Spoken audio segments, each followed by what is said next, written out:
Press the bell icon of the ePathshala channel and never miss another update. Welcome back to your class and this is your Vijay हर और बहुत बहुत स्वागत है दोस्तों आपका हमारे ई पाठशाला के चैनल पे।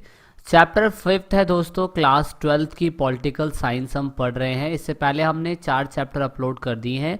वो आपको जानने को यही मिलेगा इस पूरे चैप्टर के अंदर कि जितने भी हमारे दक्षिण एशिया के क्षेत्र हैं विभिन्न देश के बीच में, यानी कि दक्षिण एशिया के जितने भी क्षेत्र हैं उनके बीच में संघर्ष कैसा हुआ या सहयोग कैसा हुआ वो हम जानेंगे। और हम इवन ये भी जानने की कोशिश करेंगे कि कुछ घरेलू राजनीति के बारे में भी आपको बताएंगे। यानी कि दक्षिण एशिया के अंदर जितनी भी कंट्रियाँ आती हैं वो सारी कंट्रियों के अंदर हम देखेंगे कि उनमें पॉलिटिकल सिचुएशन कैसे बनी, उन्होंने व्यापार कैसे करने की कोशिश करी, उन्होंने सहयोग कैसे करा, अगर इंडिया के साथ उनका रिलेशन है तो इंडिया के साथ उनका रिलेशन कैसा रहा, वगैरह वगैरह चीज़ें हम सबको जानने की कोशिश करेंगे। ये सारी वो कंट्री हैं जो दक्षिण एशिया की कंट्रियां हैं और इन सारे दक्षिण एशियाई कंट्री के अंदर एक एक करके पूरे चैप्टर के अंदर हम देखेंगे। अफ़गानिस्तान के बारे में तो हम नहीं देखेंगे, ना ही हम म्यांमार के बारे में देखेंगे। बाकी इंडिया का सभी से कैसा रिलेशन है, वहाँ पे कैसी अर्थव्यवस्था बनी, क्या क्या उसमें आया, उन सब के भारत के बारे में हम जानेंगे। इवन भारत से उनका रिलेशन कैसा है ये भी हम जानने की कोशिश करेंगे। तो सबसे पहले दोस्तों हम पाकिस्तान से स्टार्ट करेंगे। पाकिस्तान आप देख सकते हैं यहाँ पर स्टार्ट है, ये इस्लामाबाद दोस्तों इसकी राजधानी है, आपको यहाँ पर दिखाई भी दे सकता है। पाकिस्तान की ऑफिशियल लैंग्वेज जो है आपको पता ही है, यहाँ पे पार्लियामेंट्री फॉर्म ऑफ सिस्टम भी है। ये कब आज़ाद हुआ था? 24 अगस्त 1947 में ये आज़ाद हुए थे। इस्लाम के लोग यहाँ पे ज़्यादा है, हिंदुज़म के कम है, क्रिश्चियनिटी के उससे भी कम है और अदर्स तो क्या छोड़ ही दो। यहाँ पे पाकिस्तानी लोगों का डोमिनेंस यहाँ पे ज़्यादा है, तो इसीलिए हम यहाँ पे जानने की कोशिश करेंगे। At present time Imran Khan यहाँ के प्राइम मिनिस्टर है और आपने इनको सुर्खियों में देखा भी होगा। तो हम ये जानेंगे पूरी तरीके से इसका पॉलिटिकल सिनेरियो क्या है, उसके बाद यहाँ लोकतंत्र कैसे हुआ और उसके बाद कैसे लोकतंत्र स्थापित हो पाया, फिर भारत का इनके साथ रिलेशन कैसा था। तो दोस्तों दिल थाम के बैठेगा, मैं आपको इसलिए बताना चाहता हूँ क्योंकि आयूब खान पहले ऐसे जनरल थे, यानी कि सेकंड प्राइम मिनिस्टर बने थे दोस्तों, ये सेकंड प्रेसिडेंट बने थे। ये फील्ड मार्शल थे उस कंट्री के, लेकिन इन्होंने अपने आप को क्या कहते हैं, क्या डिक्लेयर कर दिया, अपने आप को प्रेसिडेंट डिक्लेयर कर दिया।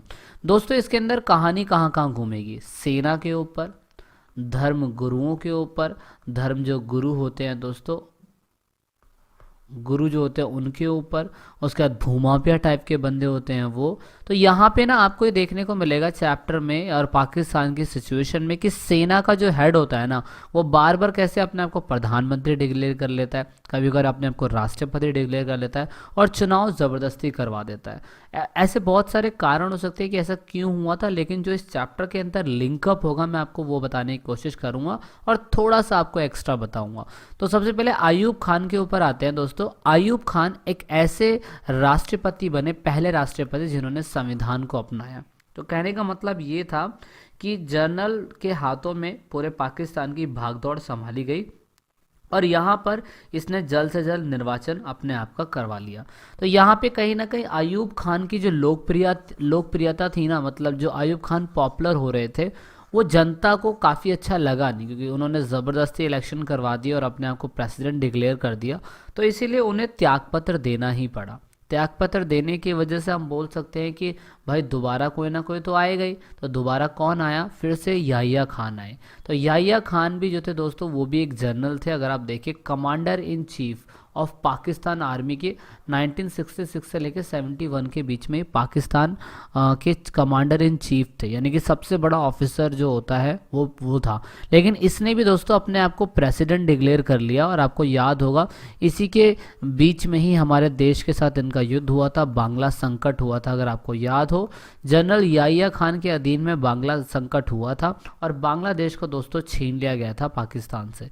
तो आप देख सकते हैं कि 77 के अंदर युद्ध हुआ था पाकिस्तान का हमारे भारत से, और युद्ध के परिणाम ये हुए कि पूर्वी पाकिस्तान टूटकर एक स्वतंत्र देश बन गया और बांग्लादेश वहाँ पे वो एक नया देश बन गया।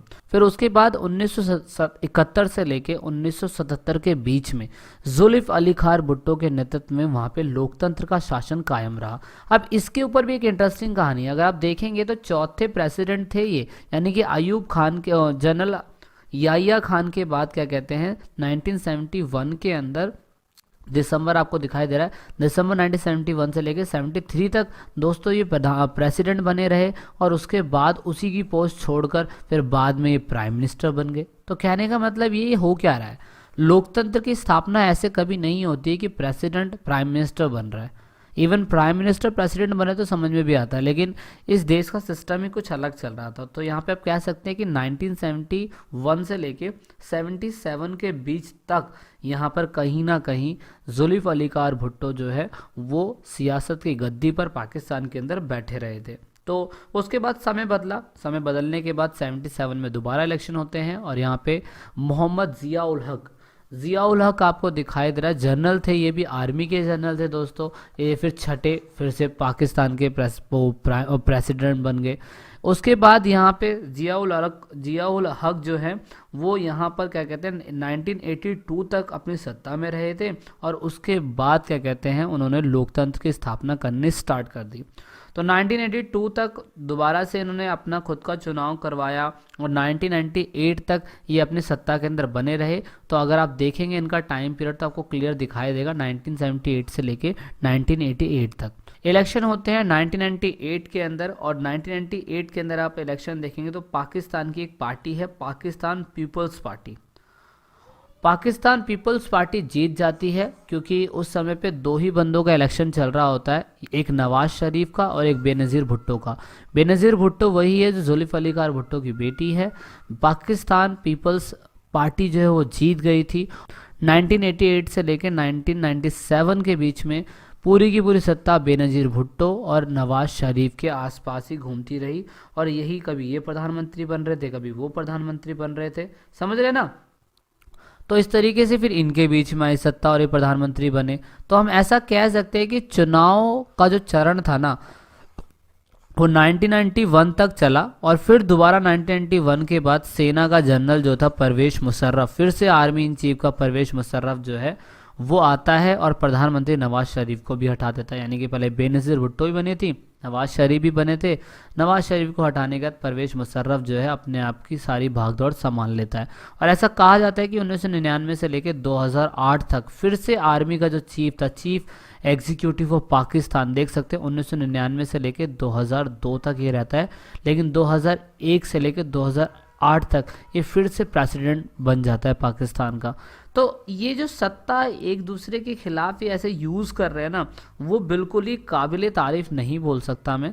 2008 तक सत्ता इनके पास रही, और उसके बाद सत्ता बदलने के बाद फिर उनके पास चली गई आपके क्या कहते हैं नवाज शरीफ के बाद, और दोबारा भी 2018 के अंदर इलेक्शन हुए थे। 2017 तक तो हम बोल सकते हैं कि ये नवाज शरीफ जो है प्रधानमंत्री बने रहे, लेकिन अब इमरान खान है दोस्तों जो वहाँ के प्रधानमंत्री हैं। अब देखते हैं कि कैसे सत्ता इनके हाथों से हटती है, क्या वही तरीका रहेगा या फिर से कोई आर्मी का कोई हेड होगा जो यहाँ पर दोबारा से प्रेसिडेंट बन जाएगा। तो समझने वाली बात है कि इतना इनकी सत्ता में उठक पटक है, तो उनके कारण क्या हो सकते हैं, यानी कि पाकिस्तान में लोकतंत्र विफल होने के कारण क्या हो सकते हैं। तो यहाँ पे सेना का दबदबा रहता था, यहाँ पे धर्म गुरुओं का दबदबा रहता था, यहाँ पे ज़मींदारों का दबदबा यानी कि लैंड ऑनर्स होते हैं, क्लर्जी होते हैं, मिलिट्रीज होती है, इन सब के बीच में दोस्तों हमेशा कॉन्फ्लिक्ट बना रहता था, इसलिए सत्ता उल्टी सीधी चलती रहती थी। So that is why Bharat के साथ हमेशा इसी वजह से पाकिस्तान का संघर्ष जो था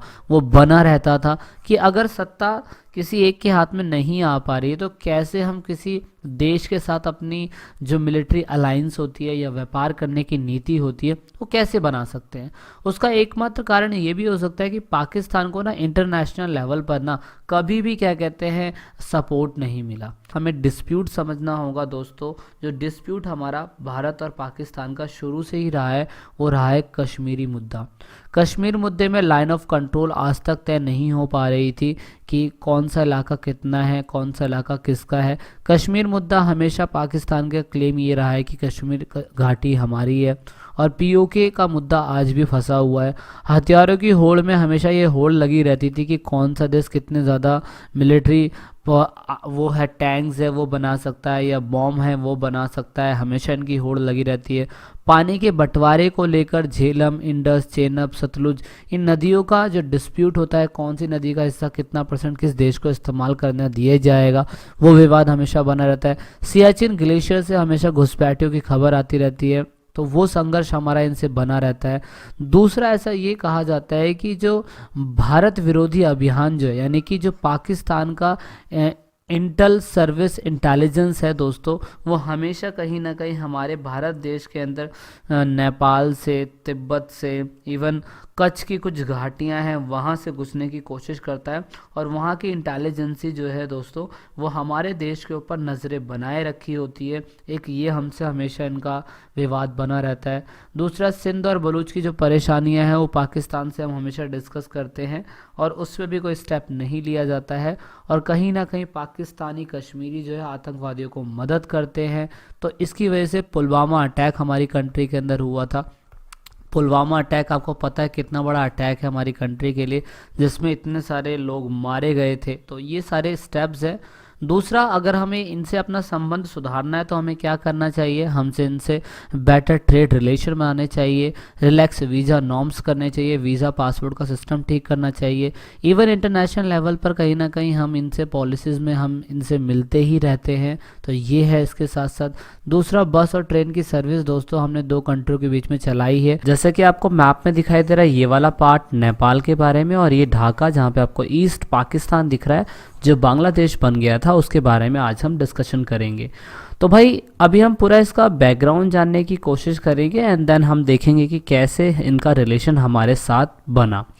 ओके, तो सबसे पहले आप सभी को पता है कि भारत के आज़ादी के बाद ही ये देश आज़ाद हुआ था। क्यों? क्योंकि 1971 के अंदर पूर्वी पाकिस्तान के लिए हमने पाकिस्तान की सरकार से अपना जो एक गलत रवैया था इनका पाकिस्तानी लोगों के लिए, पूर्वी पाकिस्तान के लोगों के लिए, पाकिस्तान के लोगों का, उसके लिए ही दोस्तों हमने यहाँ पे बांग्लादेश को आज़ाद कराने के लिए एक आंदोलन छेड़ा था। तो आप देख सकते हैं 4 नवंबर 1972 के दिन यहाँ पे कॉन्स्टिट्यूशन अपनाया गया था, यानी कि हमारे कॉन्स्टिट्यूशन के बाद में से अपनाया गया था। तो बेसिकली इसका जो बैकग्राउंड था वो यही था कि धर्मनिरपेक्ष के बारे में सोचा जाएगा, लोकतंत्र के बारे में, समाजवाद के बारे में ही पहला संविधान बनाया गया था। दोस्तों इस कॉन्स्टिट्यूशन को बनाने के लिए ड्राफ्टिंग कमेटी ने ही इसको ड्राफ्ट किया था। जैसे हमारी कंट्री के अंदर कॉन्स्टिट्यूट असेंबली बनी थी, वैसे ही इनकी कंट्री के अंदर भी कॉन्स्टिट्यूट असेंबली बनी थी जिन्होंने संविधान बनाया था। तो इसका हम सोशली बैकग्राउंड जानने की कोशिश करेंगे, कल्चरी जानने की कोशिश करेंगे, पॉलिटिकल भी जानने की कोशिश करेंगे। तो पॉलिटिकल बेसिस पे अगर हम देखें तो यहाँ पे भारत के अंदर पहले प्रेसिडेंट जो थे वो 1971 में, उसी दिन पे 1971 से लेकर 1972 तक ये भारत के पहले प्रधानमंत्री, सबसे पहले राष्ट्रपति चुने गए थे। एंड देन उसके बाद ही इन्होंने क्या कहते हैं अवामी लीग पार्टी को स्टार्ट किया, और दूसरे बांग्लादेश के दूसरे प्रधानमंत्री भी यही बने। 1972 से लेकर 1975 के बीच में शेख मुजीबुर रहमान जो है दोस्तों, उन्होंने यहाँ पे कॉन्स्टिट्यूशन बनाया और यहाँ पे पार्लियामेंट्री फॉर्म ऑफ सिस्टम कर दिया। उन्होंने अवामी लीग को ख़त्म कर दिया और अपने सभी दल को ख़त्म कर दिया, और सिर्फ एक ही पार्टी रखी जो इनकी पार्टी थी। यहाँ पे दोस्तों कोशिश इनकी यही थी कि जो बांग्लादेशी मुसलमान थे उनको भी थोड़ी बहुत सत्ता की पावर मिलनी चाहिए, पूर्वी पाकिस्तान के लोगों को थोड़ी बहुत सत्ता मिलनी चाहिए। जो आज आपको प्रेजेंट टाइम पे पाकिस्तान दिख रहा है वो पाकिस्तान दोस्तों उस समय पे क्या कहते हैं पश्चिमी पाकिस्तान कहलाता था, और यहाँ पे क्या कहते हैं पूर्वी पाकिस्तान, जिसे आप बांग्लादेश बोलते हैं, वो था। प्रॉब्लम बस यही थी कि यहाँ पे बांग्लादेशी मुसलमानों को कोई भी सत्ता चलाने के लिए ज़्यादा मौका नहीं दिया जा रहा था, जिसमें मुजीबुर रहमान को मौका दिया गया, लेकिन 1975 में मुजीबुर रहमान की हत्या कर दी गई थी। तो ये डेट आपको ज़रूर याद रखनी है। और यहाँ पे उनके तुरंत बाद देश के अंदर माहौल थोड़ा सा अलग बन गया था। तो यहाँ पे उनके नेतृत्व में सरकार तो बनी थी, सत्ता थोड़े दिनों तक चली थी, संविधान सभा के अंदर इसकी बात भी हुई थी। देन फाइनली यहाँ पे शेख मुजीबुर रहमान को गिरफ्तार कर लिया जाता है और उसके बाद उनकी हत्या कर दी जाती है। और यहाँ पर दोबारा से पाकिस्तान के अंदर मैं बोल सकता हूँ, यहाँ पे ज़ियाउर रहमान जो है, ज़ियाउर रहमान 1979 के अंदर सत्ता के अंदर आते हैं। बांग्लादेश के दूसरे प्रधानमंत्री थे ये, और सैन्य शासन के हेड भी थे दोस्तों, यहाँ पे मिलिट्री के रूलर के हेड भी थे। आप देख सकते हैं 1977 से लेकर 1989 के बीच तक ये रहते हैं। सबसे पहले आर्मी के चीफ भी थे 1975 से लेकर 1975, आप देख सकते हैं। और उसी के 2 साल बाद ये अपने देश के अंदर, बांग्लादेश के अंदर ये प्रधानमंत्री भी बन गए थे। तो इन्होंने सत्ता चलाई थी और यहाँ पे इनकी भी हत्या कर दी गई बाद में। और उसके बाद HM खोल को यहाँ पर क्या कहते हैं, फिर दोबारा एक नेक्स्ट रूलर बनाया गया। तो आप देख सकते हैं ये भी प्रेसिडेंट बने वहाँ पे बांग्लादेश के 11 दिसंबर 1983 से लेके 1999 तक वहाँ पे ये बने रहे। और यहाँ पे क्या कहते हैं, अपोजिशन पार्टी के लीडर भी थे यहाँ पे। और आप देख सकते हैं इतने टाइम तक फिर इन्होंने ही शासन चलाया वहाँ पर। और यहाँ पे popular movement for the democracy, और पूरे बांग्लादेश के अंदर फिर यही सिस्टम चलता रहा कि भाई हमें पूरी तरीके से क्या कहते हैं, यहाँ पे पूरी तरीके से हमें कहीं ना कहीं पार्टी के अंदर जो भागदौड़ संभालने के लिए जितने भी नेता को सीट दी जाती है वो सही तरीके से काम नहीं कर पा रहे थे। कभी सैनिक का शासन आ जाता है, कभी कैसे भी बिना उसके चुनाव हो जाते हैं। तो जनरल इरशाद करके इनका नाम था, इन्हें गद्दी पे लाया गया, लेकिन उसके बाद जनरल इरशाद 5 साल के राष्ट्रपति बने। लेकिन जनता के अंदर फिर दोबारा से क्या कहते हैं, विरोध छिड़ा और उसके बाद इनको दोबारा से क्या कहते हैं, अपना पद त्यागना पड़ा।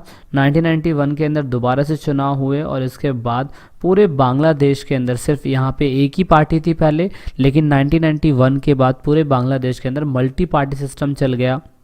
और आप देख सकते हैं अवामी लीग जो है दोस्तों, जनता पार्टी है ना, ऐसे बंगलाद नेशनलिस्ट पार्टी है, ऐसी बहुत सारी पार्टियां हैं जो वहाँ पे इलेक्शन लड़ती हैं। और अब फाइनली वहाँ पर क्या कहते हैं, रिप्रेजेंटेटिव डेमोक्रेसी है और मल्टी पार्टी सिस्टम वहाँ पे 1991 के बाद आ गया था। यानी कि संविधान इन्होंने 1974 के अंदर अपना लिया था, लेकिन यहाँ पे इन लोगों ने मल्टी पार्टी सिस्टम बहुत बाद में लेके आए और उसके बाद यहाँ पे अपोजिशन पार्टी भी बनी थी। तो आप देख सकते हैं इस तरीके से इनका इतिहास था। देन फाइनली हमेशा एरिया ऑफ डिस्प्यूट हमारा बांग्लादेश से यही रहता है, जो आज भी है वो यही है कि इनलीगल इमिग्रेंट जो है हमारी कंट्री के अंदर आते ही रहते हैं। और इसी के लिए दोस्तों अगर आपको याद हो, हमारी कंट्री के अंदर CAA, CAB, NRC और उसके बाद NPR, ऐसी चीज़ें जो हमारी कंट्री के अंदर आज की डेट में हॉट मामला इसका चल रहा है, NPR, CAB, CA के बारे में। तो इनलीगल माइग्रेंट जो हमारी कंट्री के अंदर घुसपैठ करते ही रहते हैं बांग्लादेश से, ये एक प्रॉब्लम है। दूसरी सबसे बड़ी प्रॉब्लम गंगा और ब्रह्मपुत्र नदी के पानी के बंटवारे को लेके रहती है। और तीसरी सबसे बड़ी प्रॉब्लम भारत और जो बांग्लादेश है उसको कहीं ना कहीं प्राकृतिक गैस के लिए, निर्यात के लिए बांग्लादेश से ही निर्भर रहना पड़ जाता है कभी कभार। और दूसरी सबसे बड़ी प्रॉब्लम यही है कि यहाँ पे उत्तरी पूर्व के इलाके जो भारत के हैं दोस्तों, वहाँ पर बांग्लादेश को मना करा जाता है कि बांग्लादेश के लोग जो हैं वहाँ पे एंट्री नहीं मार सकते हैं, है ना। तो आप देख सकते हैं ये सारे वो तरीके हैं जहाँ पर क्या कहते हैं बांग्लादेश और भारत की लगी रहती है। दूसरा, बांग्लादेश भारतीय विरोधी इस्लामी कट्टरपंथी समूह के लिए बांग्लादेश का समर्थन रहता है। मतलब जो इस्लामी कट्टरपंथी लोग जो भारत के खिलाफ कहीं ना कहीं षड्यंत्र रचते रहते हैं उसको बांग्लादेश सपोर्ट करने की कोशिश करता है। तो आप ये देख सकते हैं ये डिस्प्यूट है। और इवन बांग्लादेश के लोगों को भी भारत से शिकायत रहती है। वो क्या शिकायत रहती है कि भारत हमेशा जो बांग्लादेश की प्राकृतिक गैस है उसको निकलवाने के लिए हमेशा पूरी तरीके से अपनी अनफेयर पॉलिसीज़ जो होती है ट्रेड की वो करने की कोशिश करता है। इवन चिटगांग करके जो हिली ट्रैक है बांग्लादेश का, वहाँ पे कहीं ना कहीं विद्रोह होता ही रहता है। पानी के बंटवारे की बात को लेकर हमेशा ऐसा कहा जाता है कि क्षेत्रीय धमकी दी जाती है हमेशा भारत के द्वारा बांग्लादेश को।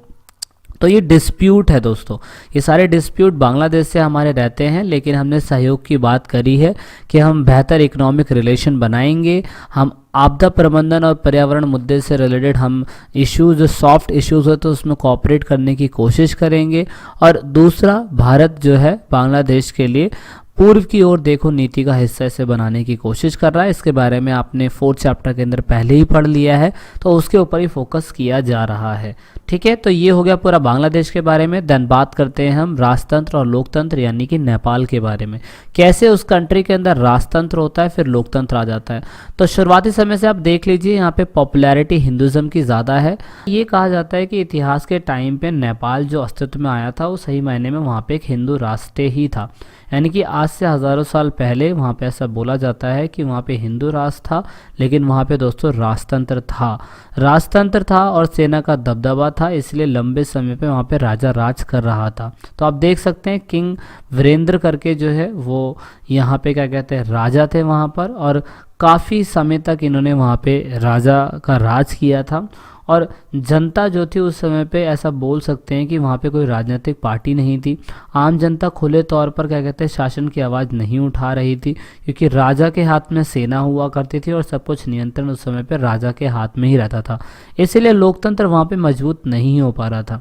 एक मजबूत लोकतंत्र का समर्थन करने के लिए जनता को सामने आना पड़ा था, जिसकी शुरुआत कब हुई थी 1990 के दौरान में। 1990 के दौरान में यहाँ पे जनता जो है फ्रंट फुट पे आई थी और लोकतंत्र की मांग करने लग गई थी।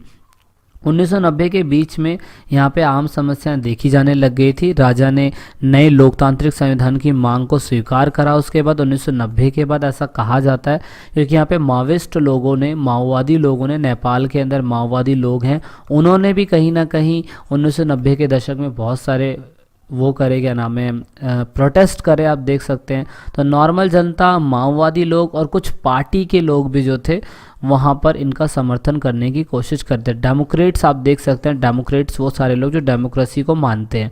तो यानी कि त्रिकोणीय मुकाबला हो चुका था यहाँ पे। गोरिल्ला लोग यानी कि जो माओवादी लोग हैं वो भी राजा को फोर्स कर रहे थे, नहीं तो लड़ाइयाँ होती थी आए दिन। यहाँ पे आप देख सकते हैं किंगडम ऑफ नेपाल्स में ये लोग आपस में लड़ रहे हैं, कम्युनिस्ट पार्टियाँ जो है राजा के खिलाफ हो गई थी।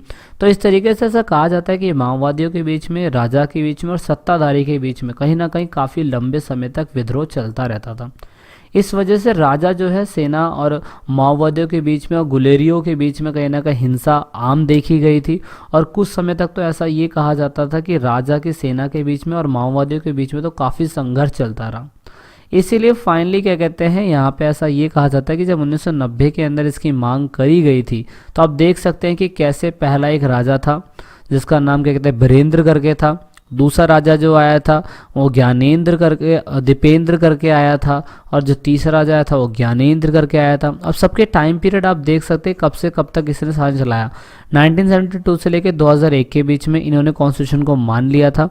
ये 2001 में आए थे, आप देख सकते हैं यहाँ पे इनका ज़्यादा शासन चला नहीं, 3 दिन चला और इनकी भी हत्या कर दी गई थी। एंड देन उसके बाद 2001 के बाद आप देख सकते हैं दीपेंद्र जो थे और दीपेंद्र के सन ज्ञानेंद्र। इसके बाद यहाँ पर क्या कहते हैं मोनार्की सिस्टम ख़त्म हो चुका था और वहाँ पे पूरी तरीके से सत्ता जो थी वो आ चुकी थी। तो इस तरीके से मैं बोल सकता हूँ कि 2006 के अंदर बड़े पैमाने पे बदलाव होने की कोशिश हुई। 2006 के अंदर जितनी भी पार्टियां थी उन सभी पार्टियों ने एक बड़ा अलायंस बनने की कोशिश करी और वहाँ पे राजा ज्ञानेंद्र जो है उसको हटा दिया गया। तो यहाँ पे 7 पार्टी अलायंस बोलते थे, 7 पार्टी अलायंस। तो यहाँ पे 7 पार्टी आप देख सकते हैं, सारी की सारी 7 पार्टीज जिन्होंने अलायंस करा। और अलायंस करने के बाद दोस्तों यहाँ पे पूरी तरीके से यहाँ पे नेपाल के अंदर मैं बोल सकता हूँ एक इतिहास रचा गया, एक अद्वितीय दौर आ गया था। यहाँ पे संविधान सभा की मांग करी जा रही थी और लोकतंत्र के कुछ लोग जो थे वो यही कहने की कोशिश कर रहे थे कि अब राजा के पोस्ट को कायम रखना भी चाहिए, और कुछ लोगों का ये मानना था कि राजा के पोस्ट को कायम नहीं रखना चाहिए। तो ये सही था कि राजा की पोस्ट नहीं रखी गई, 7 पार्टी अलायंस हुआ और उसके बाद 2008 के अंदर लगभग ऐसा बोला जाता है कि राजा का शासन समाप्त हो गया। और राजा के शासन समाप्त होने के बाद दोस्तों 2015 तक ऐसा बोला जाता है कि पूरी तरीके से वहाँ पे प्राइम मिनिस्टर और प्रेसिडेंट बने। तो जिस समय राजा का शासन समाप्त हुआ था 2007 से लेकर 2008 के बीच में, उस समय पे गिरिराज प्रसाद आप देख सकते हैं वहाँ पे उस समय पे क्या कहते हैं, उस समय पे ये स्टेट बने थे आप बोल सकते हैं। फिर बाद में ये प्रधानमंत्री भी बने थे जाके उस देश के। लेकिन शुरुआती समय में राजा का शासन हटाने के बाद इनको ही भागदौड़ संभालने के लिए दिया गया था। तो इस तरीके से हम बोल सकते हैं कि नेपाल से दोस्तों हमें अपना संबंध बनाना चाहिए, क्योंकि 2015 तक नेपाल ने भी अपना कॉन्स्टिट्यूशन सही तरीके से बना लिया था और यहाँ पे उस समय पे केपी शर्मा ओली जो है यहाँ पे देश के जो है प्रधानमंत्री हैं। तो आप देख सकते हैं इस तरीके से नेपाल और भारत का रिलेशन बहुत इंपॉर्टेंट है, क्योंकि वहाँ पे भी हिंदुज़म लोग हैं, वहाँ पे व्यवहार अच्छा हो सकता है, इसलिए हमने उनसे व्यापार करा। हमने उनसे व्यापार क्या करा कि हमने पॉलिसीज़ बनाई, हमारे संबंध अच्छे करने के लिए हमने कहा कि नागरिकों के बीच में, आपके नागरिकों के बीच में, यानी कि दोनों नागरिकों के बीच में अगर एक स्थान से दूसरे स्थान पे कोई भी यात्रा करता है दोस्तों तो बिना पासपोर्ट के कर सकता है। ये सबसे बड़ी बात थी, बिना वीज़ा और बिना पासपोर्ट के नेपाल के लोग भारत के अंदर और भारत के लोग नेपाल जा सकते हैं। डिस्प्यूट का एरिया हमेशा ट्रेड से डिस्प्यूट रहता है हमारा उनसे। अगर चाइना जो है नेपाल के साथ अच्छे संबंध बनाता है या नेपाल चाइना के साथ अच्छे संबंध बनाता है तो हमें दिक्कत रहती है ना। और कहीं ना कहीं ऐसा भी बोला जाता है कि जब भारत जो है नेपाल के आंतरिक मामले में हस्तक्षेप करने की कोशिश करता है तो कहीं ना कहीं नेपाल के कई नेता जो है ऐसा शिकायत करते हैं कि वो हमारे देश के अंदर क्या कहते हैं हस्तक्षेप करने की कोशिश कर रहे हैं। दूसरा, माओविस्ट लोग जो है वहाँ पे हमेशा नेपाल के अंदर आंदोलन करते रहते हैं, जिसके लिए भारत को सहयोग देना पड़ता है इन्हें। तो इस तरीके से हम देख सकते हैं कि नेपाल का और भारत का रिलेशन कितना सही है। ट्रेड के बेसिस पे हम काम कर रहे हैं इनके लिए और हम इनके साथ इन चीज़ों पर भी कोऑपरेट करने की कोशिश कर रहे हैं। तो आइए बात करते हैं हम श्रीलंका के बारे में और श्रीलंका के बारे में देखते हैं कि इसका इतिहास कैसा था। तो यहाँ पे जैसे कि आप सभी को पता है, atheist conflict and the democracy in the Sri Lanka. Sri Lanka में जातीय संघर्ष और लोकतंत्र क्या था। जैसे कि आप सभी को पता है 1948 के अंदर लगभग श्रीलंका जो है अपने देश की स्वतंत्रता प्राप्त कर चुका था। उसके बाद आज़ादी के बाद इस देश में डेमोक्रेसी मान ली गई थी, यानी कि डेमोक्रेट्स कंट्री ये बन चुका था। यहाँ पे देश के पहले प्रधानमंत्री जो हैं वो बनाए गए थे, आप देख सकते हैं इनको, ये पहले प्रधानमंत्री थे। श्रीलंका का पुराना नाम जो है दोस्तों वो शिलोंग करके इसे बोला जाता है, पुराना नाम इसका शिलोंग है और अब इसका नाम श्रीलंका पड़ गया है। सबसे बड़ी प्रॉब्लम दोस्तों यहाँ पे ये थी कि यहाँ पे बहुसंख्या के अंदर, यानी कि ज़्यादा संख्या के अंदर सिंघली लोग रहते थे, जैसे आप सिंघाला बोल सकते हैं। मेजॉरिटी ऑफ द पॉपुलेशन जो थी वो सिंघली लोगों की थी। तो आप देख सकते हैं 74% सिंघली लोग रहते हैं और बाकी रेस्ट पार्ट ऑफ जो है वो तमिल्स रहते हैं। तो प्रॉब्लम दोस्तों यहाँ पे सिंघली लोगों को ये थी कि जो लोग भारत से पलायन करके तमिल के क्षेत्रों से, यानी कि तमिलनाडु के क्षेत्रों से जो श्रीलंका के अंदर आ चुके हैं ना, वो सिंघली लोग उनसे बहुत ज़्यादा शत्रुतापूर्ण यानी कि दुश्मनी की तरह उन्हें समझते थे। तो उनका ये मानना था, किनका, सिंघली लोगों का दोस्तों ये मानना था कि श्रीलंका जो है सिंघली लोगों का है। अब चलिए मान लेते हैं प्रॉब्लम थी क्या दोस्तों। प्रॉब्लम मेन ये थी इस देश के अंदर कि यहाँ पे जो तमिल्स थे वो आए तमिलनाडु से थे और कुछ लोग श्रीलंका के अंदर शुरू से रहते थे। और जो सिंघली लोग थे दोस्तों उनमें दोनों में कॉन्फ्लिक्ट मेन ये होता था कि ये लोग संख्या में जो होते थे वो कम होते थे, पर दोस्तों ये बड़ी बड़ी पोस्टों पे होते थे, क्योंकि ये पढ़े लिखे होते थे और ये बड़ी बड़ी पोस्टों पे होते थे।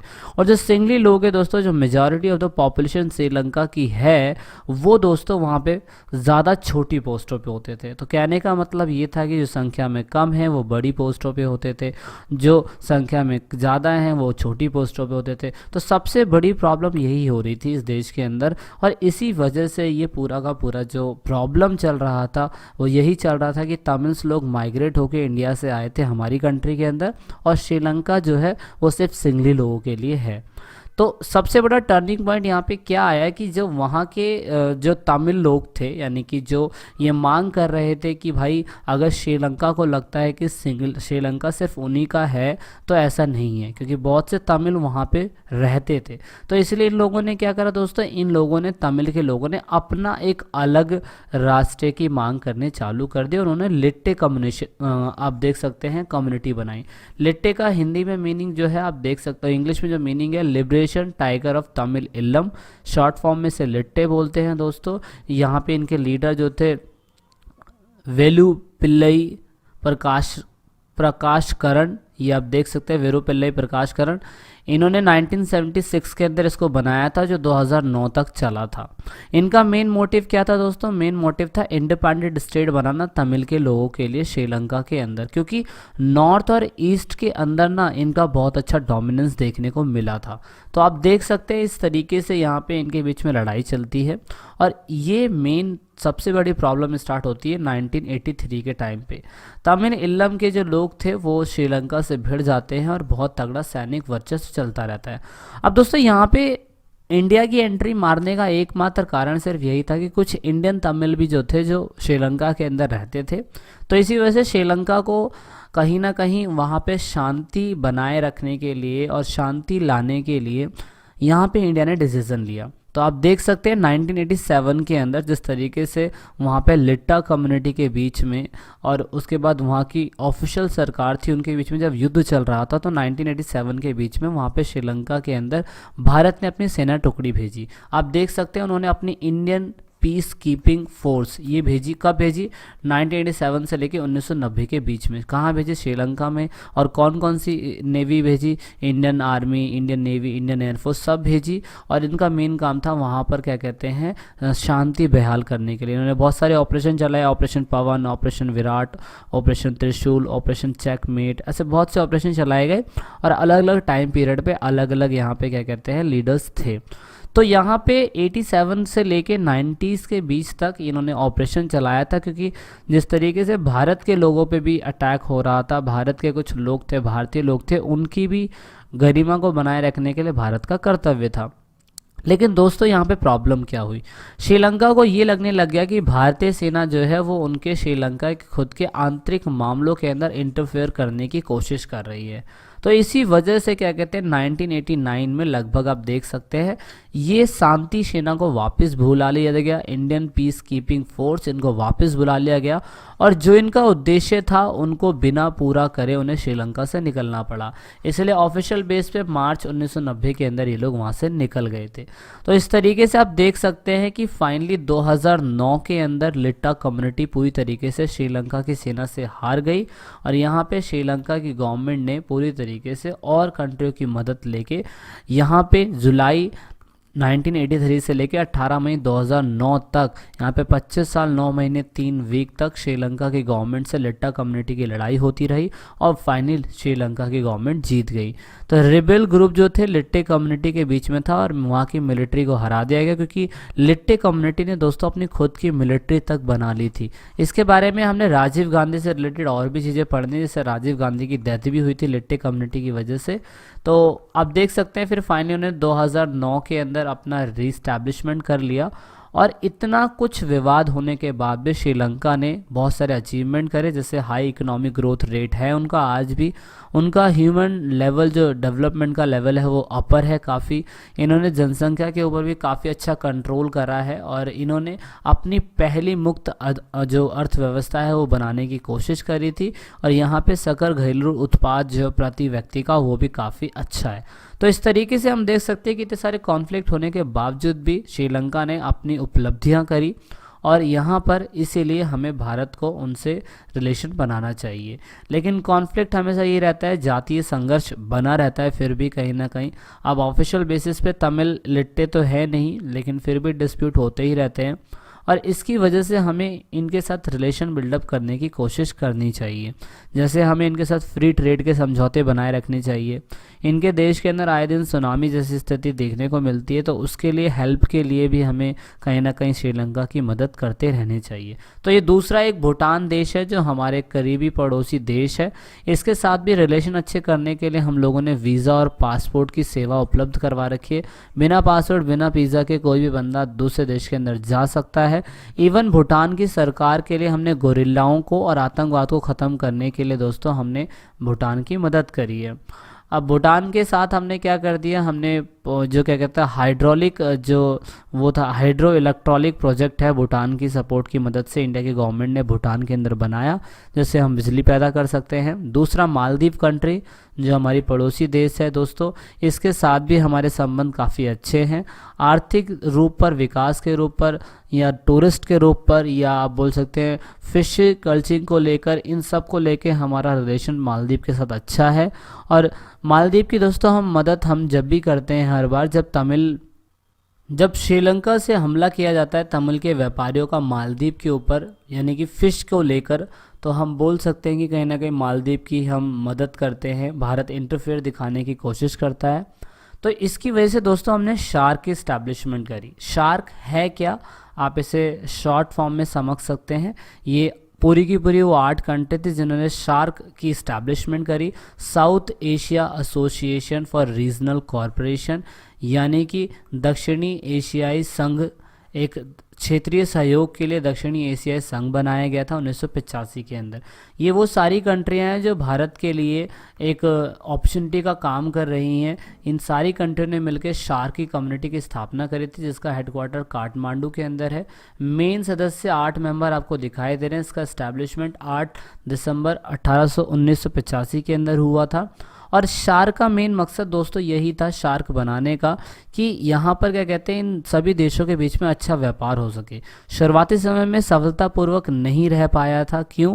क्योंकि सार्क के सभी सदस्यों को ऐसा ये लगता था कि सार्क के एस्टैब्लिशमेंट दोस्तों सिर्फ और सिर्फ इसलिए करी दी गई थी ताकि इन सभी सदस्यों के बीच में जो व्यापार है वो विदेशी व्यापार काफ़ी मजबूत हो सके और दक्षिणी एशिया की जितनी भी कंट्री है उसमें हम अच्छा व्यापार कर सके। जिस तरीके से आज आसियान है और उसके साथ क्या कहते हैं, मैं बोल सकता हूँ आसियान के साथ साथ यूरोपियन यूनियन है, वो कैसे अपनी अर्थव्यवस्था को स्ट्रॉन्ग कर रही है, ऐसे ही हम सार्क की मदद से, south Asian association for regional corporation की मदद से हम अपने 8 देशों के बीच में जो साउथ एशिया के देश हैं उनके साथ अच्छा व्यापार कर सकते हैं। तो ज़्यादा कामयाब ये हो नहीं पाया। बाद में इसका नाम बदल दिया गया, इसका नाम बदला गया, साफ्टा कर दिया गया और इसका नाम south Asian free trade agreement बनाया गया। और उसके बाद ये भारत के कुछ पड़ोसी देश इस चीज़ से डर रहे थे। क्यों? क्योंकि भारत का क्षेत्रफल और देशों के देश के क्षेत्रफल में बहुत बड़ा है और इस तरीके से ऐसा बोला जाता है कि साफ्टा के अंदर दोस्तों सिर्फ और सिर्फ भारत जो है ना अपनी हिजमनी दिखाने की कोशिश कर सकता है, यानी कि भारत को ही ज़्यादातर क्या कहते हैं बाज़ारों में फ़ायदा होगा और राजनीतिक रूप से भी भारत इन सभी कंट्री में बहुत ज़्यादा प्रभावित है ना। तो इसीलिए ऐसा बोला जाता है कि भारत का यही स्टेटमेंट है। भारत को लगता है कि साफ्टा सभी दक्षिणी एशियाई के लिए ठीक है, लेकिन कहीं ना कहीं आप देख सकते हैं कि भारत जो है इन कंट्रियों के बीच में अपना डोमिनेंस दिखाने की कोशिश कर सकता है, क्योंकि भारत का क्षेत्रफल भी बड़ा है, भारत की आर्मी इनके मुकाबले में काफ़ी बड़ी है, डोमिनेंस दिखाने की कोशिश हो सकती है। लेकिन दोस्तों यहाँ पे साफ्टा के अंदर पाकिस्तान क्यों नहीं है, आप इसे कमेंट ज़रूर करिएगा। इस चैप्टर के अंदर यही बताने की कोशिश करी गई है कि कैसे साउथ एशिया की जितनी कंट्रियां हैं उसके अंदर रिलेशनशिप कैसे बिल्डअप हुआ और फिर बाद में हमने इनके साथ और रिलेशन क्या बनाए। ठीक है, तो वीडियो के अंदर इतना ही है, इस चैप्टर के अंदर इतना ही है। मिलते हैं नेक्स्ट चैप्टर के अंदर। And I hope you like this video. Thank you so much.